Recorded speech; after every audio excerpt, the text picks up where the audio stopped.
Welcome everyone. It's 4:30, so we are going to go ahead and get started. Welcome to our second webinar for the South Dakota 4-H Legislature. Today we're going to talk about the campaign process. So we've got a couple of different folks who are here and are going to be speaking to you about their experiences. The first speaker we have is Rachel from the Secretary of State's office. And so I will go ahead and she's going to talk a little bit about what the Secretary of State's office does, how candidates get petitions, and some of those logistics. So I'll let her introduce herself and talk a little bit more about her position and get started.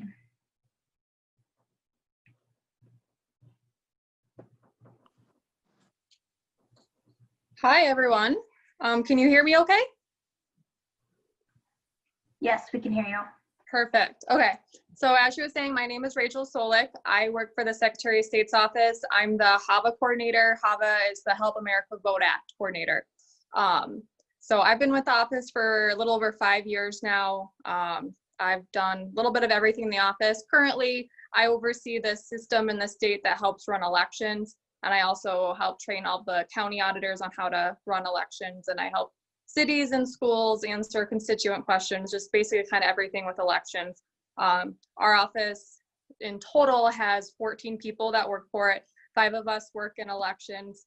I know when Caroline and Janae asked me to talk about our office and talk about the campaign finance or the candidate campaign process, I'm like, our office, all we really do is, we file petitions, campaign finance reports, executive orders, proclamations. I mean, we're just really a filing office. At the end of the day, that's what we do.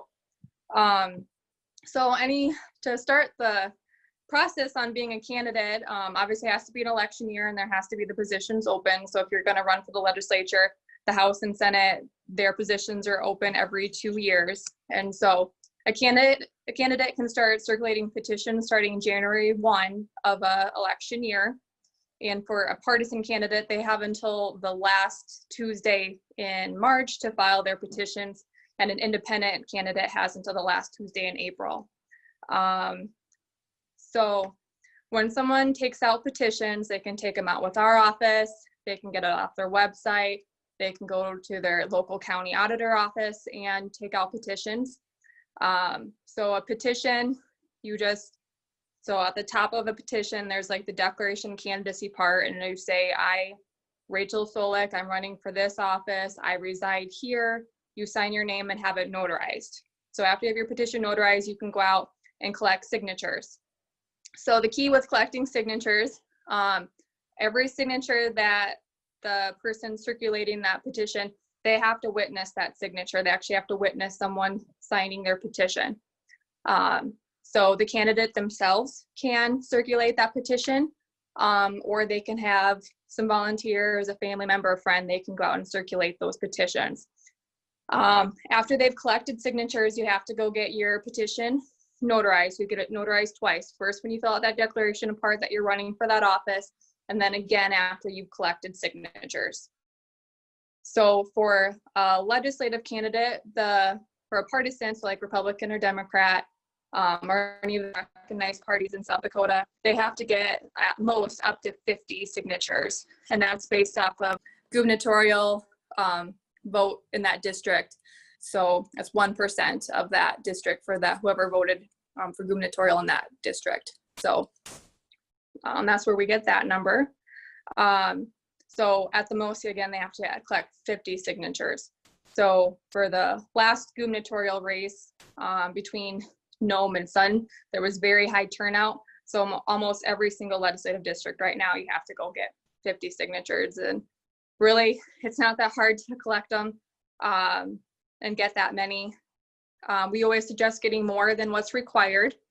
So when those petitions are actually turned into our office, there's the assumption that our office literally goes through and validates every single signature line and checks that that person's a registered voter. We don't. So when those petitions come into our office, the only thing we do, we make sure that the top part of the petition, the declaration of candidacy part, all that's filled out correctly. Next, we make sure that the petition's in the right form, that it's a double-sided sheet of paper, so it's not two different ones without being front and back. We just make sure like all the form and everything's correct. Then we go through and actually look at the signature lines. We check for completeness. We make sure that someone signed, wrote their name, has their address, has their city listed, the date they signed, and they list the county they reside in. So as long as all that's complete and the county listed is within the district where that person is running, it's a good signature line. So we just go through all of those until we have the amount that that person needs. So, and something that's really important to remember, you know, I can say I'm a candidate for this office, but until someone turns in petitions and our office has validated those petitions, at that point in our office's eyes and on how all the laws and stuff work, that's when you actually become a candidate for that office. So then we have a candidate list on our website. So as soon as we validate all that, we add it to our website and it's on our candidate list. And so when you become a candidate, it triggers a couple of things. So within 15 days of you becoming a candidate, you have to file a campaign finance committee, and you also have to file a statement of interest, conflict of interest form. So with the campaign finance, it's just you forming a committee. So Rachel Solik for State House. And so you write your candidate committee name, who your treasurer and chair are going to be, info about the candidate, and then you file it. And it's called a statement of organization. It's a sheet of paper that's double-sided front and back, and you sign it. And you can actually, we have a campaign finance system on our website that's really slick. It takes 2 minutes to fill it out online. We prefer online filers. So then when you're a candidate, you're going to have different reports that are due. Like if you have a primary race, you'll file a pre-primary. Everyone will file a pre-general, and then everyone will file a year-end report. And so you're basically just accounting for the money, how you got it, and what you spent it on. So if you have any donors, you'll list your donors. If you're gonna pay for your own campaign, you'll list that I, Rachel Solik, gave myself $10,000. And then on my expenditures that I listed, you know, I spent $2,000 on signs, spent $1,000 on some radio advertisement, spent $50 for parade candy, you know, stuff like that. So you're literally just accounting for the income that came out and then what you spent it on. So it's really easy in that aspect. Then the statement or the conflict of interest conflict of interest form, you basically list that you're running for this office and that this is where I have my income. So whatever makes 10% or more than 2,000 of your family income, you have to just list that. So like for me, if I ran, I would write that I work for the state of South Dakota and they're my employer. I also have a small little side business, and so I own it. I'm an owner, and I would just list that. So just making sure that if you were to get elected, that you wouldn't be voting on something that you shouldn't be. So say that I'm a wind farmer. I should recuse myself if there's any legislation that would benefit me from like getting some type of grant or something for a wind farm, for example. So then, was there anything else you guys wanted me to touch on? I've kind of talked a lot and kind of rambled, but if there's anything specific you want me to address.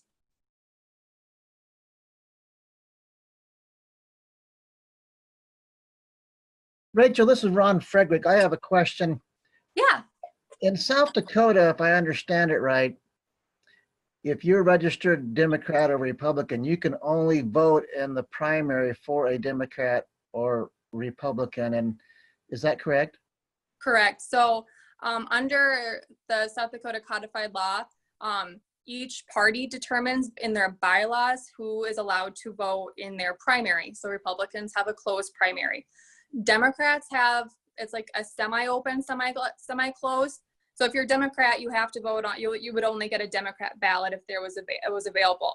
But Democrats also open theirs up to people who are registered as independent or no party affiliation. So those people would also be allowed to vote on the Democrat ballot. But you're saying Republicans don't allow that? Yes, if you want to, theirs is strictly closed. You have to be Republican to vote in their primary. Now, and so each party determines that. Several states allow you to vote in the primary. So like I'm a Republican, but if I sometimes vote for Democrats. And so there's several states that allow you to vote in the primaries, regardless of what your party affiliation is. Is that something, who determines that? Is that South Dakota law, or is that the parties that determine that? Each party, so codified law allows for each party to set out in their bylaws how they are going to run their primaries. So each respective party would determine that. And if you're an independent candidate, who can vote for you then? Well, independent candidates are only on the general election. Okay, there's no primary for them. Correct. Yep. Okay. Thank you. You bet. Any other questions or anything else you want me to touch on? Rachel, how old do you have to be to run for office in South Dakota? So it depends which office you're running for. If you're going to, I have the qualifications pulled up here. So if you're going to run for U.S. Senate, you got to be 30, U.S. Representative, 25, Governor, 21 years old. And then if you're going to run for the legislature, you have to be 21 years old. And so we've had some pretty young ones run and actually get elected. So don't let, age be a determining factor, something that would, make you not want to. I'm too young. Well, we've had some pretty young ones run and win.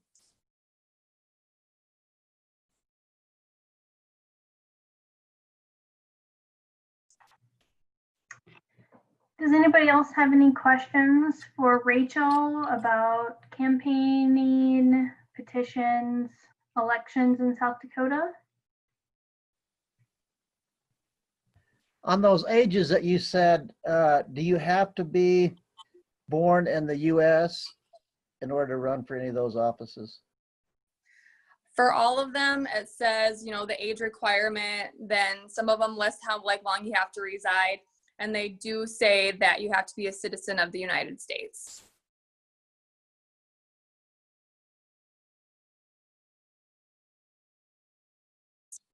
Thank you. Yep, you're welcome. Rachel, when do candidates have to have petitions to the Secretary of State's office, and how does that process work? Yep, so for partisan candidates who are running for the legislature, they have until the last Tuesday in March. And so they have, any of the statewide offices, legislative offices, those are all filed with our office. So they have to be turned in by 5 o'clock to our office, or else they have to be postmarked by registered mail by the deadline day. So even as long as they got in the mail that day by registered mail, if we received it the following week, we would check the tracking, make sure it was on time, and that would be as accepted as well. But with anyone that's running, we always recommend getting your signatures in early. That way, if there was an issue with your petitions, you would have time to go and collect more. And then something else to keep in mind, as soon as you file your petitions, we get them on the candidate list. Someone has, within 5 days of that date that you became a candidate, to challenge your petitions. So, if you get your signatures in early and someone challenges you and they find some reasons to throw a whole bunch of signatures lines off, and then they would, if their challenge was successful, you would come off the candidate list. Well, if you file early, you would still have time to go collect more. But if you filed on the deadline day and someone challenges your petitions and then knocks you off candidate list, well, then you wouldn't have time to go and collect more signatures. So our office's advice is always to get your signatures in early. It's just better. And I know some people like to wait and kind of see who's running and everything, but I think if you really truly are going to run, get your signatures in early. All right, so we've got a couple of questions in the chat. So the first question was, so does anyone check the names in the petition? Now, if a petition was challenged, that's where that comes into play, correct? Correct.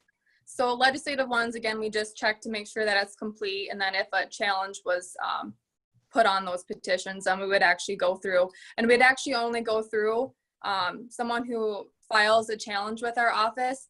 They have to list, it's an affidavit they have to fill out, and they have to itemize out each discrepancy. And then we would check on each of those discrepancies. So only the lines that they said, well, this person's not registered, this person doesn't live here, this person's not of the right party, etc., whatever it may be. And then for statewide candidates, we actually do go through and look at signatures on those. When those ones are turned in, our office actually conducts a random sample, and then we actually pull around 700 signatures. Right now, if you were running for a statewide office, a Republican, it'd be 1,730 signatures, Democrats 1,615. And if you were an independent candidate, it would be 3,393 signatures you would need. And so our office, it's actually it's a timely process. So when like statewide petitions are turned in, our office actually will run them through a scanner and number each of them, and we'll imprint that they were received on whatever date. And then each of them's numbered. And then we go through each signature, each page, and count how many signatures are on each page. And we enter this into a database. And then after that, we have a formula for our random sample. And so then we pull so many signatures on each petition sheet. And then we actually go through and, dig in and dive and actually look at signatures and look them up in the statewide voter file to see if they were actually registered, if they're with the correct party, and whatnot. So those ones we actually do dig in pretty deep. With the legislative ones, we don't unless they're challenged. Awesome, thank you. And then the next question was, do you have to reside in the state district you're running for candidacy in? You do. So at the time that you sign your petitions, you have to, whatever address that you list has to be within the district you're running for. So I know we've had issues with people moving, or they sign their petitions at one time, but then by the time they actually take office, they're living somewhere else. And so, the key is when you sign your petitions, you swear that I reside at this address. So you are supposed to actually live where you're running. Wonderful. Well, I don't think we have any other questions. Thank you so much for being here and sharing a little bit more about what the Secretary of State's office does and real world South Dakota legislature and campaigning. So we appreciate it and thank you for being here. Yeah, my pleasure. So next, we are going to talk to a candidate who is running for office. So we have Sydney Davis, who is here with us today. She is a 4-H alumni, and she's going to talk a little bit more about her decision to run for office, what the experience has kind of been like for her, and also answer any questions you guys have. So Sydney, go ahead and take it away. Sorry about that. Had to figure out how to unmute myself. Thanks for having me. I think this is a really cool program, and I'm excited to be here. Sorry if I ramble a little bit too. I'm trying to really go off of why I'm doing this, but and what would be a good message. So I guess how I decided to run was I am a little background about myself. So I'm a 4-H alum. I grew up outside of Mitchell showing cattle, and we did sheep and all sorts of other activities in 4-H, but it mainly was around livestock. I went on to become a nurse in my professional life, and then now a nurse anesthetist. So I have a lot of passions in my life, most of them being healthcare and agriculture. And then I also have a young family. I have a 3-year-old son and a husband, and we now live on a farm close by Vermilion. So I helped with some healthcare legislation this past session. I would have never really envisioned myself actually running for office until I was a part of this legislative process. I was helping with a bill that had to do with my profession and the statutes that delegated what we could do and not do as a nurse anesthetist in the state. And so I was very passionate about that. It's obviously my profession and my career. So I helped with lobbying efforts and contacting legislators, and I got to know a lot of them really well, and went to a lot of Cracker Barrel sessions, and my eyes were just really open to the process and the need for young people in office and people with diverse backgrounds. I probably doesn't sound to be very diverse to, you know, be just, you know, another farmer rancher up in Pierre, but, you know, I felt like I had a lot to offer being a young mother, being a healthcare provider, working at a small rural hospital, and then also owning a feedlot and having an agriculture operation with my husband and growing up with that. So I just feel like better decisions get made when we have more diverse ideas and different backgrounds at the table. So that was the main reason why I decided to run. And like I said, I don't know that I ever really envisioned myself doing this until my eyes became really open to the process and realized how important some of these laws and decisions that are being made up in Pierre especially really affect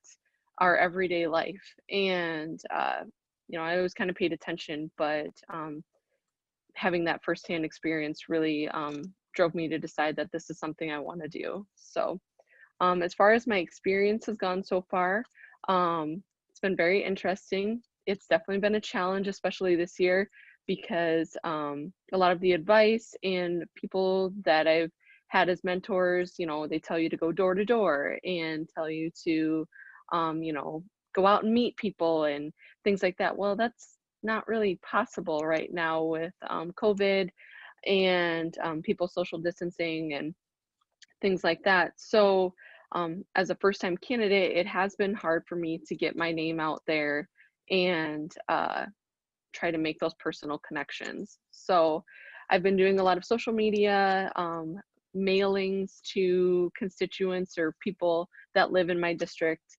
and I'm just trying to get my name out there and tell them about myself in the best ways that I can. I had a friend help me make a website so that I'm just more accessible that way. People can learn about me more through online stuff, things that are easily available. So that's kind of, you know, so that's definitely been a challenge this year.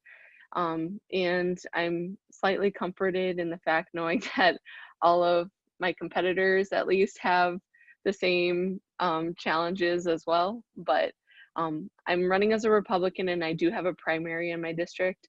So I've been really busy trying to make these contacts the last couple weeks and going forward to our primary is June 2nd. So yeah, I've still got a little work to do yet and have a couple weeks yet to final voting day. The big push this year is absentee voting, pushing people to vote by mail instead of encouraging them to go to polling places where social distancing would be challenging.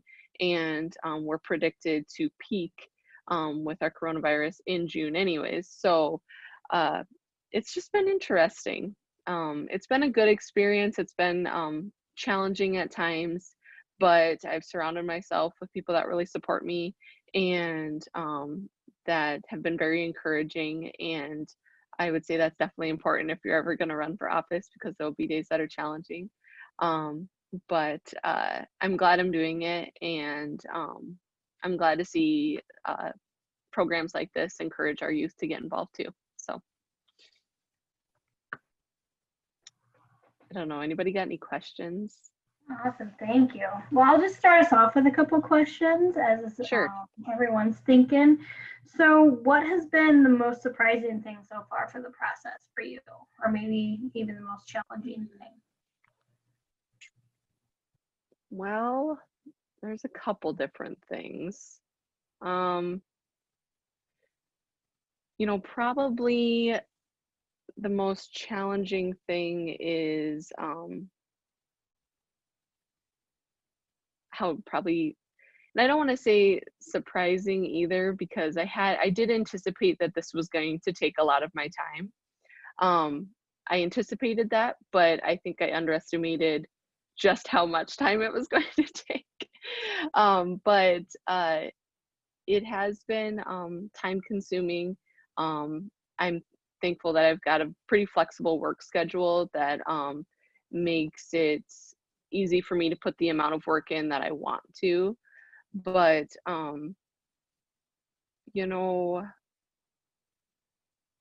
don't know, that's probably the most surprising thing to me so far is, yeah, you think it's going to be time consuming, but it is definitely time consuming. So Yes.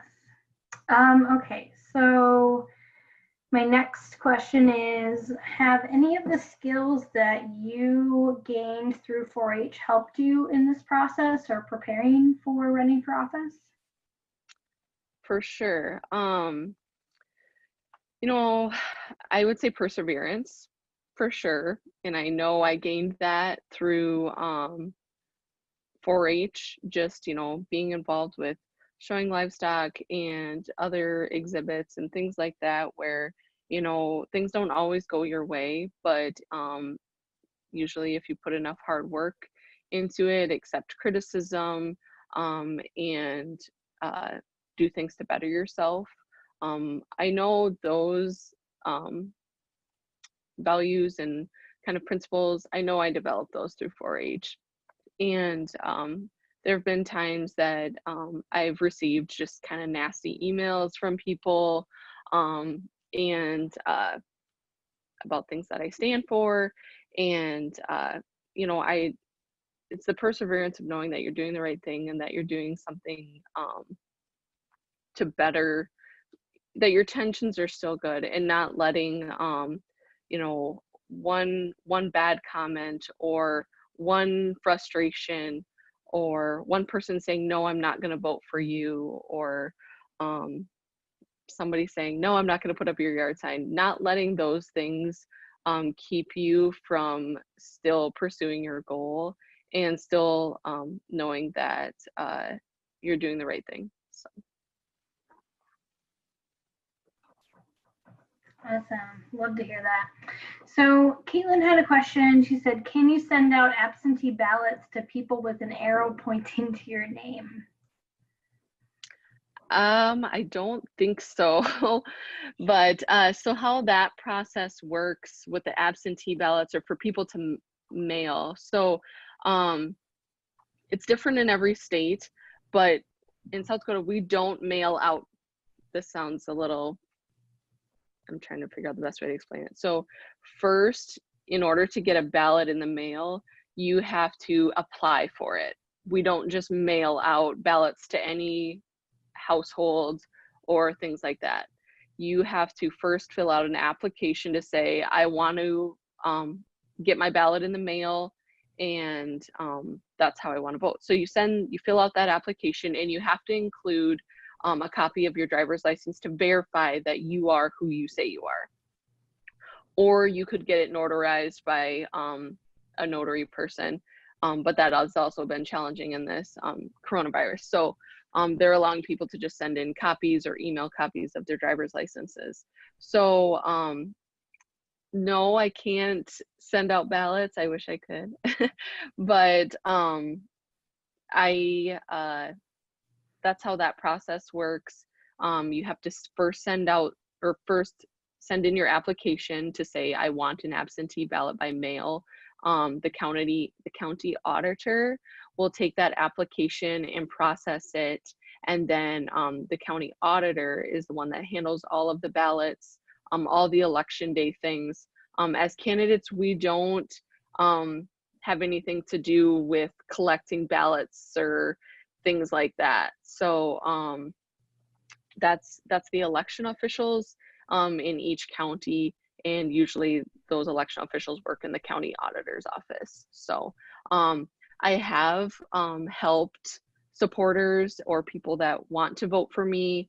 I have helped them fill out applications and help them get in. I try to serve as a resource for them to help them essentially get out the vote, you know, help them figure out, hey, this is how you do it by mail. You need to do this application, sign here. So I will help people get their applications ready and try to make that process easier for them. But at the end of the day, candidates don't handle really any of the ballots. That's all handled through the county auditors. So. Awesome. So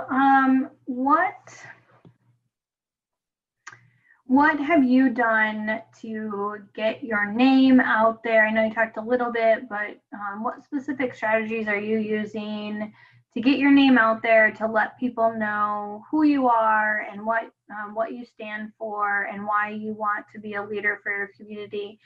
Because as you said, you know, it's a little difficult to do in-person campaigning now, and primarily the 4-Hers will also be doing most of their campaigning online or virtually. So what are some ways that you've gotten your name out there, and maybe any ideas for them as well as they go through their campaign?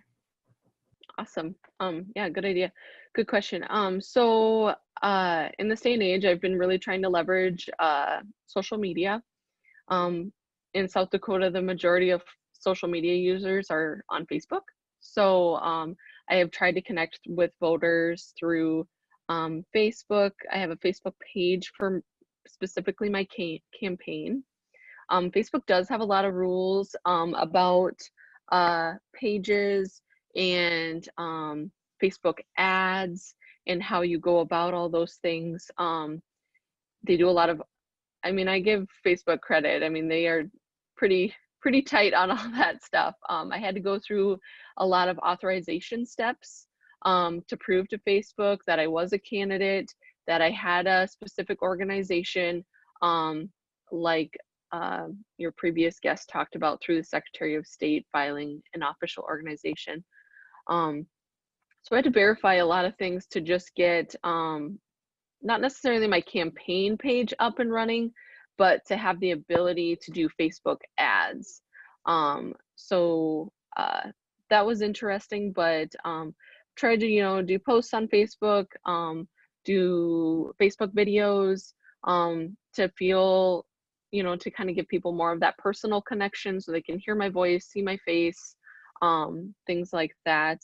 The other thing too is usually as a candidate, depending on, I don't know much about the Democrat Party, but and how they do things, but you know, the Republican Party has been good about helping me find resources as far as, you know, voter lists and phone numbers. And so I've been trying to make phone calls to voters and just try to connect with them that way too. I haven't done a lot of this yet, but I'm kind of looking into it, is doing text messaging to potential voters to just try to reach out and be accessible to answer their questions, or let them, you know, start a conversation to let them kind of get to know me a little bit better too. And then the other thing I've been doing is doing postcards. So I have kind of a, well, here's kind of one of the examples. It's just a kind of a postcard type thing with my picture on there and my logo, and then on the back side I just have my family picture and a little bit about me. Really short, sweet, to the point. Literally says my 3 priorities: healthcare, education, and agriculture. And then I just have a little blip about why I'm running, and but it's pretty short and sweet. And so I've been actually I've been working with a vendor and been mailing them out to voters in my district as well. So that seems to be that's about all you can do in this day and age without actually going door to door and physically getting in front of somebody. So I'm really trying to leverage everything I can as far as doing mailings, phone calls, and social media is probably the 3 biggest things that I've got in my corner right now. And when I talk about time consuming, but like before, and I think a lot of it just is with this crazy campaign environment we are, people can vote by mail right now. And so, you know, traditionally everybody voted mostly on June 2nd, right, on the primary. Well, every day between now and June 2nd is election day. So it's been hard to kind of try to find a balance of that pressure of like, I need to get out in front of as many people as I can because they could be voting, and you know, things like that. So that's, I'm probably putting a lot of pressure on myself to try to be as accessible and in front of people as much as I can. But oh, and then the other thing I'm doing too, and every district's different, but for me, my district is Clay County and Turner County, and there's a lot of newspapers, little newspapers in our counties, and so I have been putting newspaper ads too out there to just kind of get my face and my name out to people that read the newspaper or pick it up, and I list my website on there, and that I'm on Facebook too, so that they can find me on those avenues as well. So I saw there was a couple questions. I don't know how I see those. Yeah. So next question. So Caitlin is asking, do you face a lot of negativity on Facebook or the media? Yes and no. I have had, there's always going to be people that obviously don't disagree or don't agree with what you're saying. It's been interesting because a lot of and I wouldn't say that it was real negative, but people that were maybe challenging me on Facebook, I just try to remain very tactful and professional, and give them the opportunity to feel free to message me and we can talk about this. I usually answer their question, and then I just always give them the opportunity that, you know, if you want to reach out, if you'd like to continue the conversation, please send me a message, a personal message.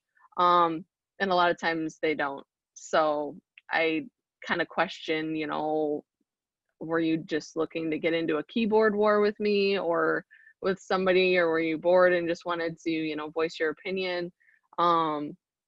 Because they don't seem to usually pursue it further. And a couple of the people that have, they don't live in my district. They're not necessarily people that would be voting for me. Not that I don't think what they're saying is important, but I try not to let things like that get to me. And going forth with this experience, I am a very big-hearted person. So over the years, I've naturally just developed, I think, with age and with, you know, life experiences, you do develop a thick skin. And if you don't have a thick skin going into something like this, it would be, you just kind of have to let the stuff roll off. I haven't had a lot of negativity. For the most part, people are encouraging and like and share. And I would say the positive comments and positivity definitely outweigh the negative. So I'll take that every day, and I wouldn't let fear of somebody challenging you or you know, something along those lines stand in your way. So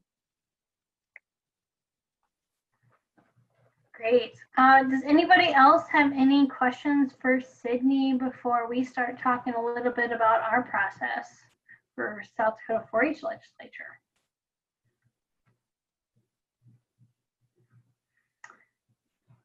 All right, well, thanks so much, Sydney. Do you have any parting words before we keep moving forward? I would just say, you know, if this is, like I said, if you would have told me a year ago that I'd be running for public office, I would have laughed. like I would have not believed you.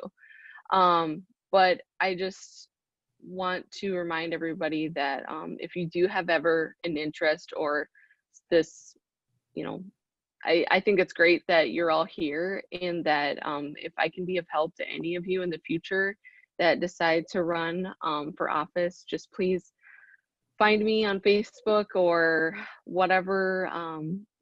I've got a website, votesydneydavis.com, and I'm on Facebook as well. Feel free to reach out to me if I can ever be of help to any of you in the future as well. I had a lot of people be obviously mentors to me and answer my questions along the way, and have been great help to me and supported me in this journey as well. So I just want to pay it forward to any of you guys too in the future. So, okay. But yeah, thanks for having me. So Thank you so much for being here. yeah. All right. You guys have a good rest of your day. Thanks. Bye-bye. Okay. So now we're going to talk a little bit more about the process running for South Dakota 4-H legislature. So hope that that at this time you've all had an opportunity to look through the guidebook a little bit more and a little bit into what that entails, but just want to offer some points of consideration if you're deciding to run for office. Just as a reminder, so each county is going to be electing a representative. And so, you know, we really want to encourage as many people as possible to be running. You know, each county elects a representative, as well as we have some at-large delegates as well. So if you're interested, please make sure that you're running and declaring your candidacy. So some things to consider, you know, if you're on the fence about running for office. And Sydney talked a little bit about, you know, some of the things she took into consideration. You know, do you have an interest in state and local government? Are you a leader in your community? Are you active in making sure that you're being involved in maybe your junior leaders association or with the fair board or on a project committee, something like that? Are you passionate about South Dakota 4-H or a particular project area? As we've mentioned, you know, you as 4-H legislators are going to be voting on bills that could be considered for policy changes in the future. And so I think it's really important that we have people who are passionate about a particular thing or area and want to see change coming to the table. Do you have an ability to listen to multiple perspectives? As lawmakers, you'll have a lot of different input from different people, and being able to listen to what your constituents have to say is very important. Do you have ideas on how to improve South Dakota 4-H experiences? So if you've got some ideas about, hey, this would be a really great project to develop, or I would really like to see this rule change in this project area, those are some great opportunities, again, to bring that to the table and have that discussion with your fellow 4-Hers. And also just making sure you're willing to take the time to learn about elections and campaign and the lawmaking process.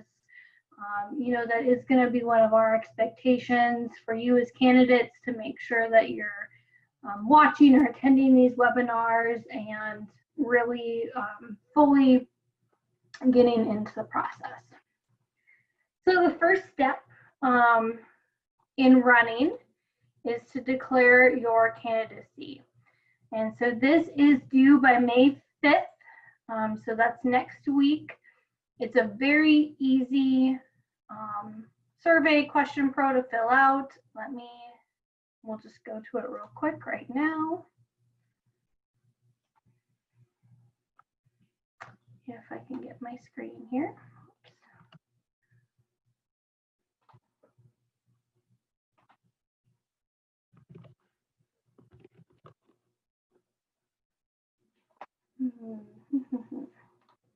My apologies, everyone. I thought I had this pulled up.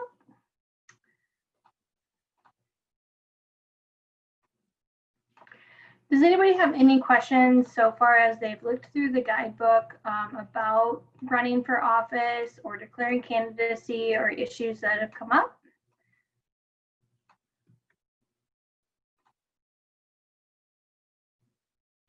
No? Okay. So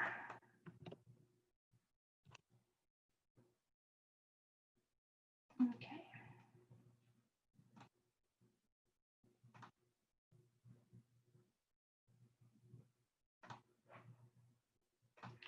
So this is the declaring a candidacy question pro. So again, it's very easy to do that. You also have the link for the guidebook again in that. Just simply go in and fill your first name, last name. You have to have a valid email that we can have access to, and that's to make sure you have access to all the box folders and we can contact you. We need to know what county you're from so we can make sure that we're getting you categorized correctly and when we're creating those different folders and things, and your 4-H age, and then you're done. So simple, easy. This is due by May 5th.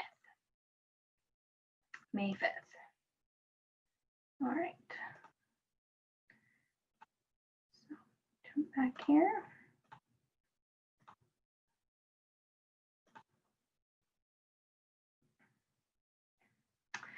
Okay, so next we're going to talk a little bit. So after you have declared your candidacy, the next step is to circulate petitions. So Rachel talked a little bit about this about the petitions that South Dakota legislators circulate. So we in South Dakota 4-H kind of also developed a similar mechanism where the number of signatures that you need to collect is based on the number of 4-Hers in your county. So this is on page 26 of your guidebook as well. So that will tell you how many 4-Hers were in your county for the 18-19 4-H year and how many signatures that you need. So for example, 1 to 49 signatures, 5, and then that increases to 200 plus members, 20 signatures. So when you declare your candidacy, you will then get an email of a question pro link, and I'll show you what that's going to look like in just a second.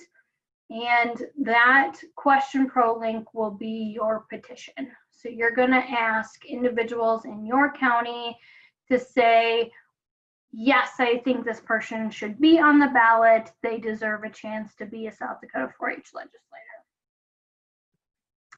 legislator. Again, only members from your county. There is a minimum number of signatures, but you can get more. As Rachel said, you know, we encourage legislators to get more buy-in, as many as you can. And be creative in how you're reaching out to your fellow 4-Hers. Contact your county offices, have them help you distribute. You can call members of your 4-H club, you can share on your social media, whatever that looks like and whatever is going to work for you. Just be creative about it in collecting those signatures. Because again, we want this to be your campaign and your experience, and to find and really experience having to ask individuals to sign those petitions. When you're asking individuals to sign your petitions, think about your elevator speech or your pitch. It should be about 30 seconds to a minute. Who you are, why you're running, and one thing you hope to accomplish. And you know, this gives the opportunity for you to have a discussion with your fellow 4-Hers about what they would maybe like to see, and just starts that conversation for down the road when you start campaigning and putting together your campaign materials. So as constituents, so maybe you're not old enough to run for office or for the South Dakota 4-H legislature, or you just don't think you have the time or it's right for you right now, you still get to participate in the process by asking questions, signing petitions. So ask questions when a 4-H'er asks you to sign their petition. Ask them what they would like to do in that position. Ask them, you know, why they feel they would make a good representative. And then you get to sign a petition. And so I'm going to share and show you how that process looks, just so you all know what it's going to look like when it comes to signing and looking at petitions, and for candidates to know what to expect.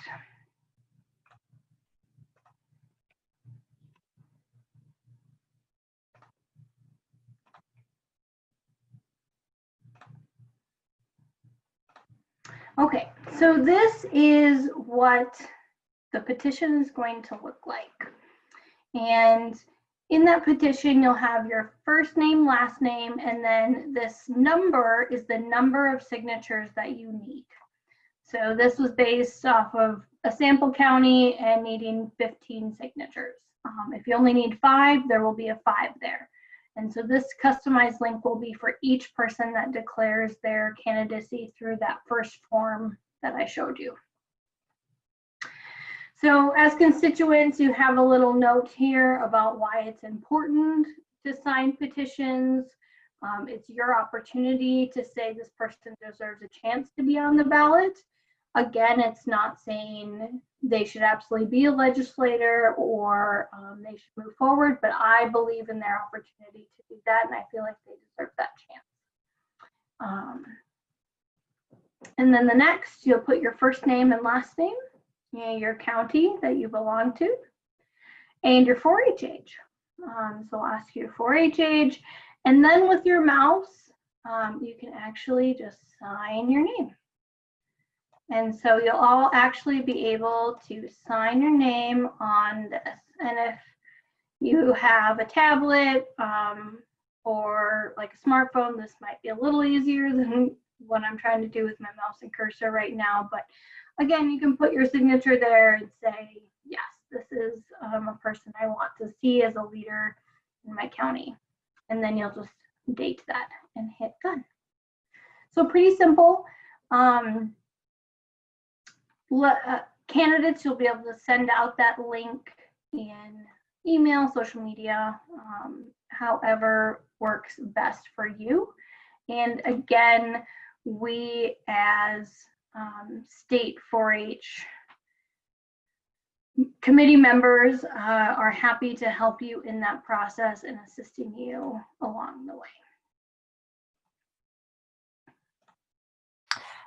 I did see the question come up in the chat of what are some ideas on how you can circulate your petition in this COVID-19 era. And so we recognize that this virtual platform of a petition will allows for ease of accessibility of not only emailing it out to members in your county, but also it will allow you to maybe attend and give your elevator speech to a virtual club meeting, or think about different events that are happening within your county that have maybe taken an online presence. And then also you can circulate it through social media. So there's definitely different ways to get creative to still get your petition out there to collect signatures in a digital world right now. Yes, thank you, Amber. And Shane asks, is that sent to our email after we declare candidacy? Yes, so it will be emailed to you along with the box folder where you'll be able to upload your campaign materials. We are planning to send that all out at once after May 5th. So it'll be within a couple of days, but it will all be out by the end of the week.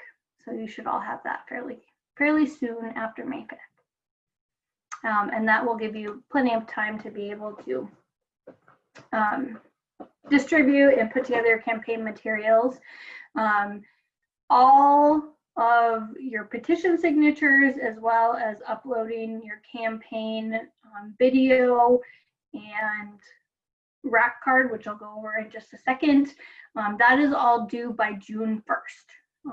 So that's a date to keep in mind, is June 1st, and making sure that all of those things are taken care of by then. So we gave you plenty of time to do that. So the next, I'm going to go over my next couple slides, and then I'm going to just show you a couple of things in the box folder, and I'll try to be quickly here, but continue to ask questions as I go through. So uploading and viewing content. So in your guidebooks, 18 through 19, there's a lot of information about using Box and making sure you're accepting our invitation to collaborate and the custom links to your Box folder. And your campaign material. So I mentioned that on page 20 of your guidebook, you'll see some guidance on creating a rack card. So Sydney showed us hers, or her kind of rack card or postcard that shared a little bit about what her priorities were, had her name on there. She has a logo, had all of her contact information as well. So you get to create that as well. And so this is a one-pager. Your rack card might look a little different than hers. It might have a little bit more information. It might not, depending on how you want to design that and put it together. That's really up to you. And then your campaign video. So we're asking each of you as candidates to upload a video that is 30 seconds to a minute. Again, sharing why you feel like you want to serve, what qualities make you a good leader, and why individuals in your counties should vote for you. And that's kind of, you know, this is your campaign ad, this is your elevator speech, this is your opportunity to do that. And in your guidebook, pages 21 through 25 outline what that video should include, as well as how to do that and go about making that. All right, so questions. I am going to just jump and show you also the box folder so you can all see what that looks like.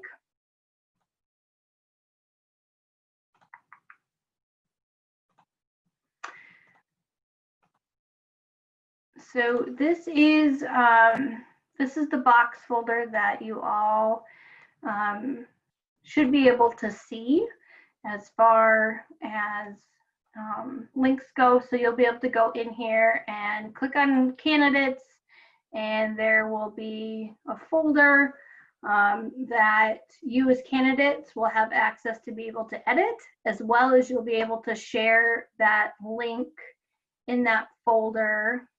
And there's nothing in it, but you'll be able to share that link to that folder on all of your socials, or to individuals within your committee or counties to try to get them to vote for you. So that's what that will look like, and you'll be able to see that. And then for everyone else, you'll be able to go in and look for your individuals, and this will also be organized by county as well, and see and view their content as well. So I saw some questions in the chat box, so let me just pop over there. All right. So one question was, can one person sign two different petitions, meaning two different people's petitions? Yes. So in the real world, we wouldn't be able to do that. You can only sign one candidate's petition. But for this, the purposes of this program, and what we'll be doing, yes, 4-Hers can sign more than one petition.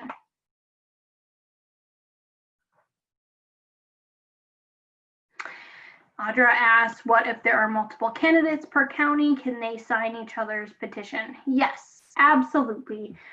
We recognize that we have a lot of smaller counties in South Dakota, and that, you know, your opponent may need to sign your petition in order to get those signatures. And I think that's a really great attitude to have and competitive spirit, and certainly within the nature of 4-H.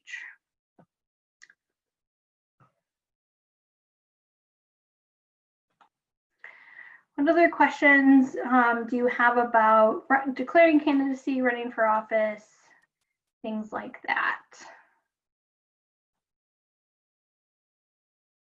And committee members, did I miss anything?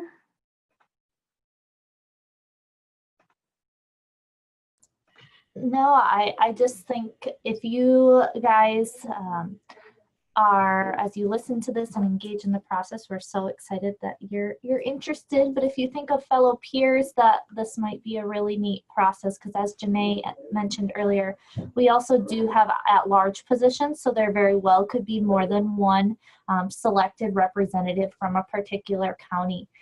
So encourage your peers to run as well. This will be posted in the box folder for you to watch the recording afterwards as well. Yes, thank you. And I just pulled up the guidebook, which does have all of our email addresses in as well. And if you have questions along the way about the process before our next webinar, certainly feel free to reach out to us. Okay, so one other question was, when is the petition due? So petitions are due June 1st. So everything is due June 1st. So the petitions, having all your signatures, your rack card, and your campaign video will all be June 1st. And due to the nature of having to maintain some social distancing this year due to COVID-19, we are utilizing that online petition format. And so you don't necessarily have to submit that petition document, considering it is a digital document. So we'll be able to access your digital petitions online and be able to see how many signatures you get that way. So you don't necessarily have to submit it, so to speak, but you have to get all of your signatures by June 1. And that might look different in future years, depending on what we decide to do once we don't have those social distancing guidelines. Yes. Any other questions? It's 5:30, so we want to be respectful of everyone's time, but any further questions, again, feel free to reach out to any of us if you have questions along the way. We are all really, really excited to have this program and be doing this, and especially to get to learn with all of you. Okay, so one of the questions was, how will one know if they got all their needed signatures? Hillary, do you want to address that? Yeah, so between the committee, we will try to send you some updates on how many signatures you got. I can't say it's going to be like an everyday thing. It might be in every week or every other week, just to give you an update on how many more you need to get. And we realize this is not, the most ideal scenario to be, trying to collect those petition signatures. But we're going to try to do our best with the situation that we're dealing with. And then I also see Caitlin's question about, will you be able to see who has signed your petitions? And so from the Question Pro platform, we can download an Excel spreadsheet. And so at the end, we probably will not be providing you updated of maybe who, but we at the end will provide you an update of that Excel spreadsheet, and we'll throw it into PDF so you can download that to see who all sign your petition. Good questions, everyone. Thank you.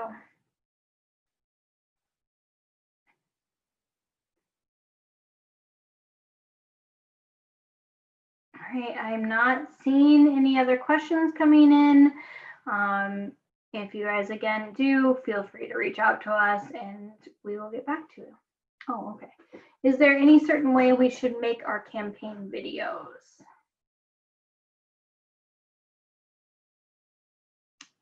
Amber, did you want to? Yeah, so you can record your video on a camera. There's some help sheets in the guidebook, and you just save it as a kind of a MP3 format and upload it to your box folder.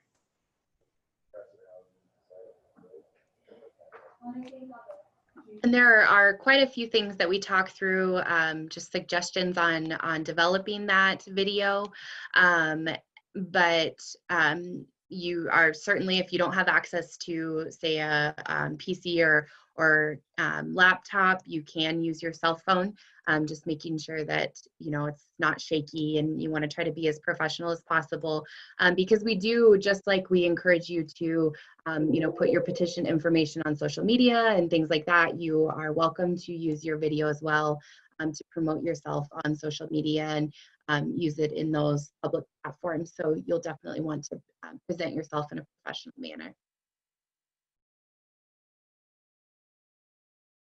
Good question. Yes. And just a reminder too of your 4-H code of conduct is just to always present yourself in a professional manner, and you are representing not only yourself but South Dakota 4-H in this. So be sure that while you're making your videos, you just keep that in mind as well. And I know we've given a lot of suggestions of ways to get your materials out there, and I hope you guys are as creative as possible, but also know that putting campaign materials out on a public platform where you can't control the audience, say if your parent or guardians doesn't approve of that, it is not required. You will have a link to your box folder that you can control who you send it to as well. So do not feel you have to put it out on like a public platform in social media, but you certainly can. I would just encourage you to have a discussion with your parent or guardian and find the best methods that you guys can agree on. Yeah, that's a good point, Amber. And I would also encourage you as candidates to reach out to your youth program advisors as well, and they can help distribute those links and help that with you, that process with you as well, if you and your guardian are comfortable with that.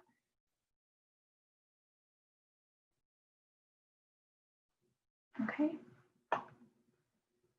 Well, with that, I think we are going to wrap this up. Thank you again all for coming tonight and your great questions and being interested in this. Please encourage your peers. This recording will be available in that box link, and feel free to go back and review any of that and reach out to us if you have questions. So thank you so much.